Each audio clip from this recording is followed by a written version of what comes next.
बेजान लेकिन मजबूती के साथ खड़ी हुई इन इमारतों को देखकर ये अंदाज़ा लगाना मुश्किल है कि ये अपने आगोश में 1000 साल का इतिहास समेटे हुए हैं। लेकिन इतिहास में प्रसिद्धि व्याख्या पर निर्भर करती है।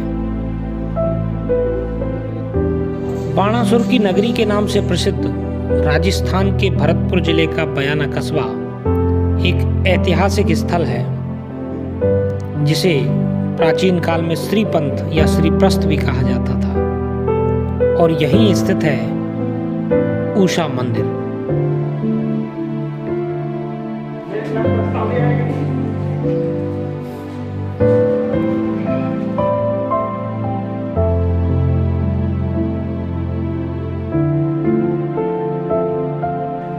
ये मंदिर समर्पित है बाणासुर की पुत्री उषा देवी को, जिसका विवाह भगवान श्री कृष्ण के प्रपौत्र अनिरुद्ध के साथ हुआ।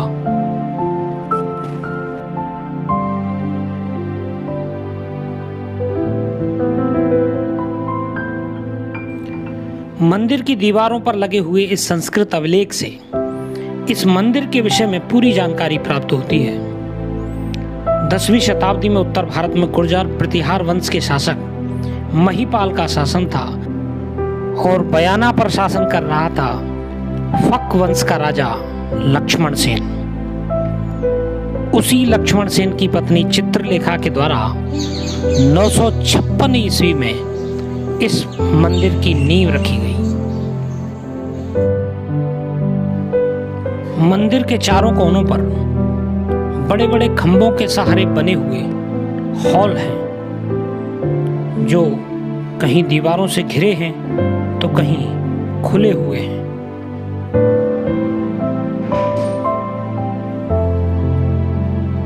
रानी चित्रलेखा के विषय में कहा जाता है कि ये बड़ी साध्वी प्रवृत्ति की महिला थी और इन्होंने इस मंदिर की सेवा पूजा के लिए 3 गांव भी दान किए थे, और वो गांव थे बयाना के पास गोबरा, नावली और हाड़ौली। मित्रों, हम हैं भरतपुर जिले के बयाना कस्बे में और ये है यहाँ का सबसे प्राचीन मंदिर उषा मंदिर।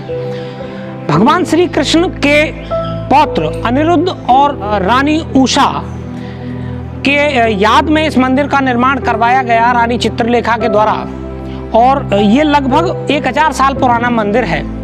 ये मंदिर पूरी तरीके से पिलरों पर खड़ा हुआ है और ऊपर पट्टियां डाल के इस मंदिर को बनाया गया है। अभी यहाँ राधा कृष्ण और रुक्मिणी की मूर्तियां हैं। इल्तुतमिश के समय में इस मंदिर को तोड़कर मस्जिद बना दिया गया। चूंकि मुगल काल मुस्लिम आक्रांताओं ने यहाँ के मंदिरों पर हमला किया, उसी क्रम में ये मंदिर भी उसका शिकार हो गया और यहाँ पर मस्जिद बना दी गई। उसका एक यहाँ से आगे का जो भाग है वो मस्जिद के रूप में ही बनाया गया, लेकिन बाद में जाट शासकों ने इसको पुनः मंदिर का स्वरूप प्रदान किया।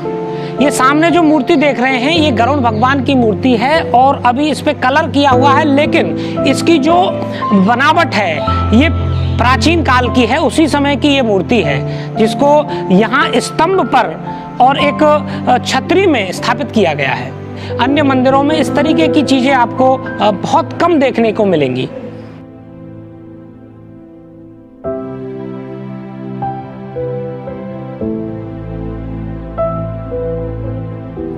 ये मंदिर अब देवस्थान विभाग और पुरातात्विक विभाग के अधीन है, लेकिन इसकी कलात्मकता को कम कर रही ये सफेद रंग की पुताई सवाल खड़ी करती है हमारे इतिहास के प्रति समझ और पुरातात्विक संरक्षण के टाइम पे इसकी दीवार खींच के मंदिर को मस्जिद बना दी। अरे उस तरफ मंदिर, अब फिर वो मस्जिद के रूप में काम आती है। हाँ, भूमि मंदिर है, मंदिर का परिसर था वो। अच्छा, मंदिर का परिसर, मंदिर को मतलब मस्जिद में बदल दिया है। मुसलमान जाए। अब हमें देखना था मंदिर का वो भाग जिसके लिए कहा जाता है कि इसे मस्जिद में तब्दील कर दिया गया।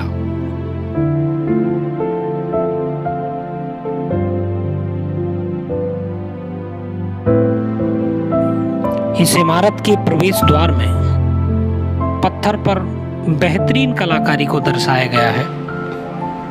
लाल पत्थरों से बनी हुई ये इमारत फतेहपुर सीकरी और आगरा के स्मारकों से कहीं भी कमतर नजर नहीं आती है।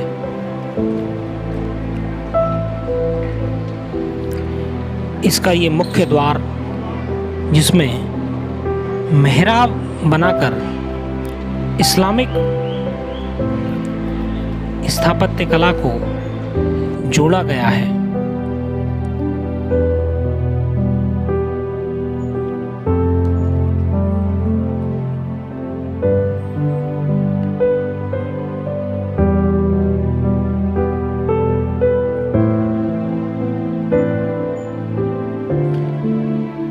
इस इमारत के अंदर से जो नज़ारा हमने देखा वो बेहद रोमांचित कर देने वाला और किसी छिपे हुए खजाने से कम नहीं था। इस इमारत को दरबार लगाने के लिए या दीवाने आम जैसा बनाया गया है, लेकिन मंदिर के साथ इसका होना ये सिद्ध करता है कि हो न हो धार्मिक अनुष्ठानों के आयोजन के लिए इस इमारत का उपयोग किया जाता होगा। इसका ये प्रवेश द्वार जितना बाहर से सुंदर है उतना ही सुंदर है अंदर से भी, लेकिन इस प्रवेश द्वार में इस्लामिक और हिंदू दोनों ही कलाओं का नज़ारा आपको देखने को मिलेगा। ये दरवाज़ा जहां बाहर से इस्लामिक लगता है तो अंदर से ये पूर्णतः हिंदू कला को दर्शाता है।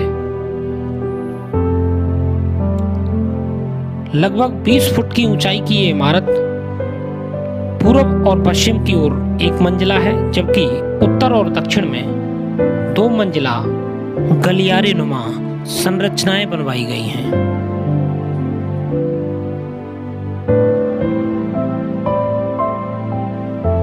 एक ही पत्थर से बने हुए ये स्तंभ 1000 साल के बाद भी आज भी उसी मजबूती के साथ खड़े हुए हैं। बयाना के ऊषा मंदिर के 2 भाग हैं, एक जिसे मंदिर कहा जाता है और दूसरा वो जिसे मस्जिद कहा जाता है। ये वही भाग है जहां मैं खड़ा हूं, जिसे अब मस्जिद बोला जाता है। मुस्लिम काल में जब इस मंदिर को तोड़कर मस्जिद का रूप दिया गया तो कुछ चीज़ें इसमें मस्जिद जैसी बनाई गई, लेकिन इसका जो ओवरऑल जो हम रूप देख रहे हैं अभी वो मंदिर का ही है। ये भारतीय स्थापत्य कला का एक बहुत अच्छा उदाहरण है।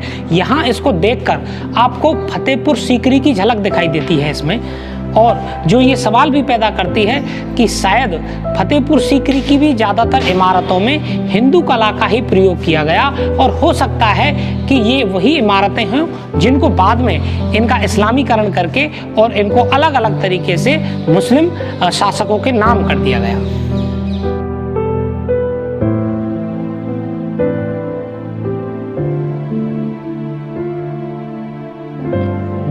काल के थपेड़ों से जूझती हुई इसकी कुछ संरचनाएं अपना मूल स्वरूप खोती जा रही हैं, लेकिन फिर भी इस इमारत की खूबसूरती देखते ही बनती है।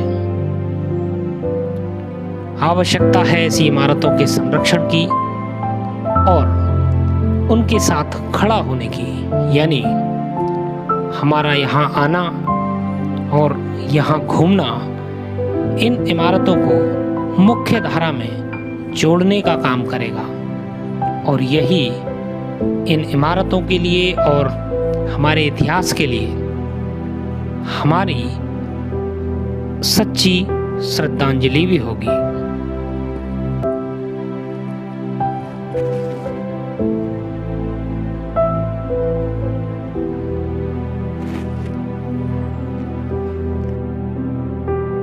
ऐसे ही किसी नए और अनूठे और अनछुए ऐतिहासिक स्थल के साथ फिर मिलेंगे। नमस्कार।